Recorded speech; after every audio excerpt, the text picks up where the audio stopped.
With the new year officially underway, it's time to look ahead and see what's coming next for our favorite dope-slinging kingpin game, Schedule 1.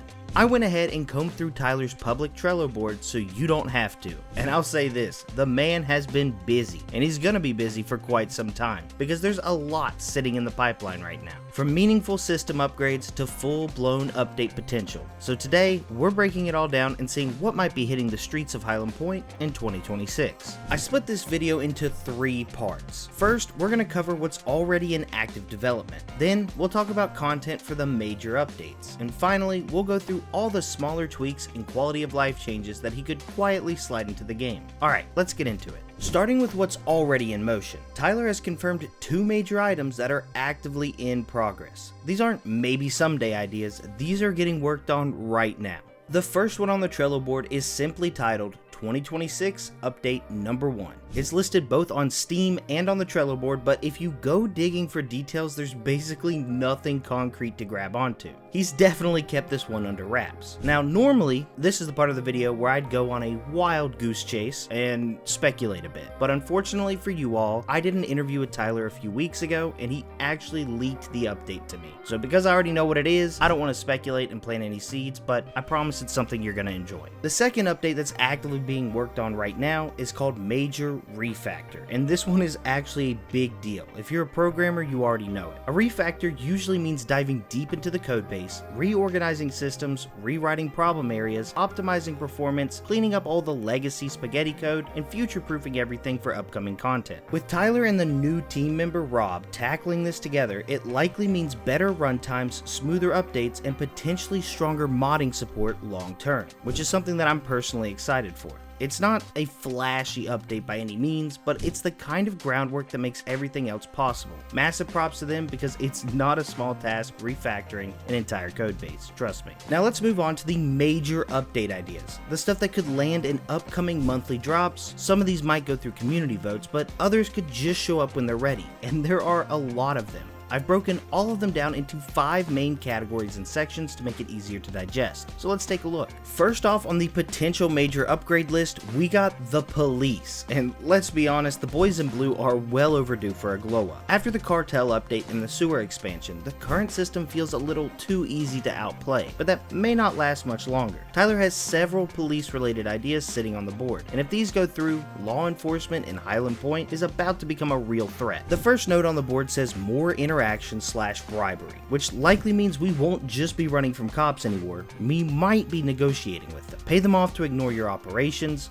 slip them cash to bypass the curfew, or maybe even keep heat off of a specific property. But obviously, that protection won't be cheap, so if bribery becomes a mechanic, cash flow is going to matter more than ever. The next note related to the cops is property heat/raids, and this is the one that changes everything. I know a lot of people have been looking forward to this. Instead of police just chasing you around town, they could start targeting your properties directly, raiding buildings, setting up stings, seizing product, confiscating cash, possibly even arresting your employees. And here's why this feels very plausible. There is already unused code in the game that tracks electricity and water usage. I showed this off in a previous data mining video. So imagine a system where the game monitors how many workers are assigned to a building, how often you visit that building, and how much power and water you're burning. If one warehouse is pulling suspicious levels of utilities, congratulations, you're getting a knock on the door. That would completely shift the meta. Instead of stacking everything into one mega facility, you need to spread your operations around to avoid detection. There's also a note about improving safes, potentially making them actually useful for hiding drugs and cash during raids, which would be very nice considering they've basically been completely phased out in favor of the closets. And the toilet could become an emergency mechanic, letting you flush product before officers grab it. Plus, those starter properties like the sweatshop, motel, and sewer could turn into low heat stealth hubs, harder to detect even if they're a bit less convenient. And then we have the final note related to the police. It says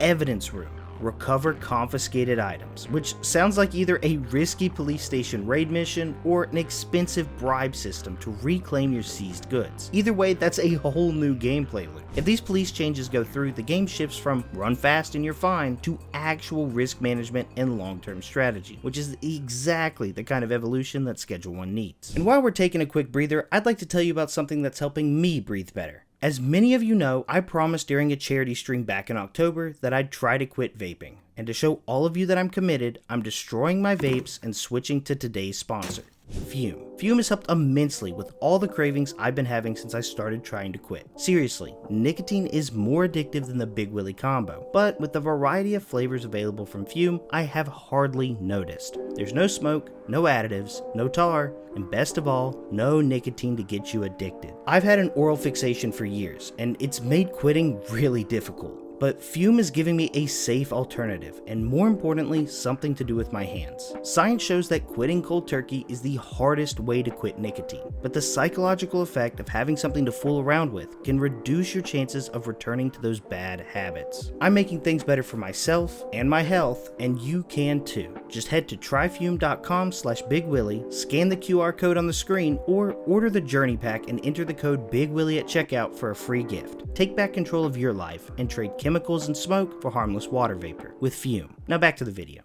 Next up for the major overhauls is automation and production. Now yes, the recent beta update already hinted at some of this, but if you look at the Trello board, there are a few ideas that could completely change how we build and run our empire. The three big ones listed are property customization, hireable drivers, and custom packaging.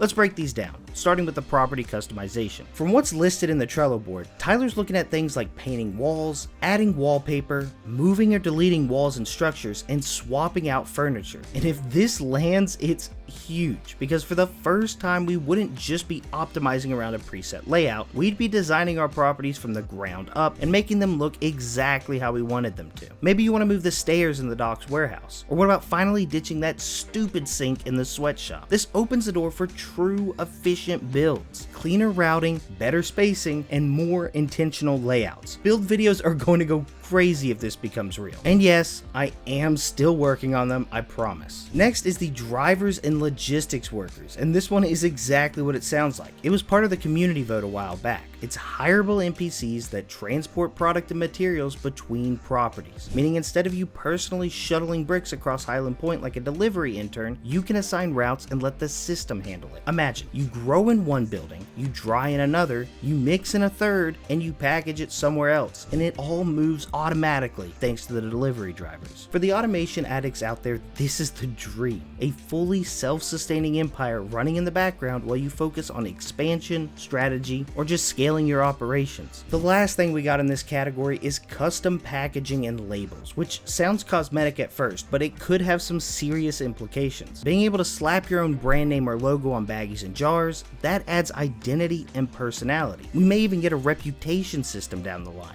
Instead of just selling generic product, you're building a brand, and knowing Tyler, if he's adding branding tools, there's probably a bigger system behind it. If even two of these three features make it in next year, production's gonna go from a manual grind to an actual empire simulation. I'm very excited for this. The next major update is gonna be pretty short here, because it's just listed as shooting range interior and shooting range minigames. Now, if you remember my Steam discussion topics video I did a while back, I actually talked about something very similar, even suggesting minigames with real in-game consequences tied to them, because right now, Highland Range is mostly just there. It's closed, you can't even get into it, but giving it a proper interior and dedicated minigames instantly makes it more than a backdrop. And if this update leans into combat systems, it could naturally pair with brand new weapons, which makes me really excited, because if I'm being honest, I want to quick scope the Benzies with an Op Dragonlord, okay? I'm a big CSGO fan, I used to play it professionally, and it's always going to be something I enjoy. I'm really interested to see what comes from this idea. We may finally even get a Crosshair. Coming in next, and this one's a big one, we got new drugs and expanded product forms. According to the board, this breaks down into three categories: heroin, MDMA, and different ways to use our products. The first two are pretty self-explanatory. Adding heroin or MDMA would expand the product tree using a lot of the systems we already have in place. Suppliers, production stations, packaging workflows, just with new materials, handling requirements, and maybe some unique mechanics layered on top. New drug lines means new margins, and new margins means new strategies. But the real sleeper here is different product forms, because this doesn't just add new substances, it expands what you can do with the ones we already have. Imagine processing your weed into brownies, gummies, or other edibles, or converting cocaine between powder and rock form depending on demand. That introduces vertical integration, refinement stages, and product diversification. Instead of just producing a raw item and selling it as is, you'd be deciding how to position it in the market. You're the kingpin, and it's time to start treating your product like it matters. And the last major update on the Trello board is the one that everyone's been waiting for: map expansions and map updates. Because as much as I love the current layout of Highland Point, after enough playthroughs the map starts to feel predictable.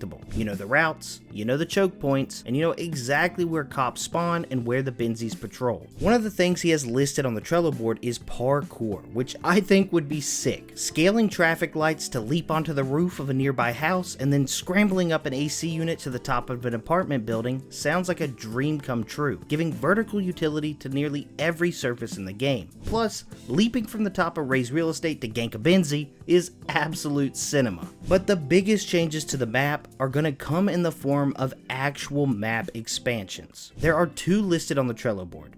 The first one is planned near the southwest side, near the docks, which has definitely felt in need of some love. The docks feel really disconnected from the rest of the town at the moment, so adding in additional roads, buildings, and a footpath over to Westville, and also maybe some additional driving areas, that would be a dream come true. Now, if you watched the video I put out a few days ago where I interviewed Tyler, this area is going to have a swampy theme, and the northeast map expansion is supposed to be filled with super wealthy people that only accept heavenly quality. The northeast expansion would put more space around Michael Boog's mansion and the mayor's house for tons of potential upscale customers, as well as connecting the barn, Leo Rivers, and Hanks to Highland Point as a whole. I don't want to go into too much detail or spoil anything too badly, so if you want more information on this, I highly suggest you go check out the interview I did. It was super cool of Tyler to take time out of his day to let me interview him, and I learned a lot about the game. And now that we're wrapping up with the major updates, I'm going to move on to the smaller additions and improvements, and also the quality of life features that he has planned, but there's quite a lot of them and we're kind of running out of time, so I'm going to do a speed round. For out of game improvements, he mentioned the Steam Deck, controller support, and GeForce Now. More ways to play, more players in Highland Point, it is as simple as that. For single player editions, we got breaking into car trunks, rideable wheelchairs, a stronger pistol, a plastic surgeon, and Jinkum, which, yes, I confirmed that is a real thing that he's planning on adding. For multiplayer, we have emotes and future proximity voice chat, which means less Discord with your friends and more funny shenanigans inside the game. For quality of life, we have the vacuum cleaner replacing the trash grabber, fewer trash drops for better performance, backpacks for a bigger inventory, finally, and a product manager revamp for easier mixing control. Nothing flashy here, but these are the kind of tweaks that make the game smoother, cleaner, and way less annoying long term. And honestly, those updates hit harder than people think. And that basically covers everything that Tyler put in the public Trello board. I'm going to leave a link to it down in the description below if you want to check it out for yourself, because there's a lot of stuff that I kind of skipped over because I didn't think it was as cool. So I decided to put it in the description so you guys can check it out for yourself. I appreciate you guys for watching, and let me know down in the comments what update you're most excited for or what you think Tyler's missing out on. And as always, stay silly, y'all.